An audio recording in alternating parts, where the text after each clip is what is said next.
তো hello guys, আজকে চলো বানাই পোহা। তো পোহা বানানোর জন্য সবার ফার্স্টে আমরা চিড়া নিয়ে নেব আর ভালো করে জল দিয়ে ধুয়ে ভিজিয়ে রেখে দেবো 10 মিনিটের জন্য ঢাকনা দিয়ে।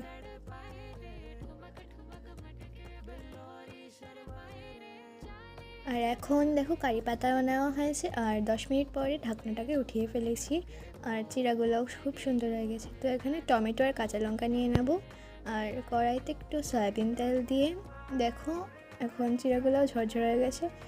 সাদা সর্ষে আর লাল সর্ষেও দিয়ে দেবো আর তারপরে টমেটো আর কাঁচা লঙ্কা, তারপর কারি পাতাগুলো দিয়ে নুন আর চিনি দিয়ে মিক্স করে ফেলবো ভালো করে। এখন দেখো চিড়াগুলো দেওয়া হচ্ছে এখানে। তো কড়াইতে চিড়াগুলো দেওয়ার পরে ভালো করে মিক্স করার পরে দেখো পোহাটা রেডি হয়ে গেছে আর এটা অনেক সুন্দর লাগছে দেখতে। তো রেডি পোহা, এনজয়।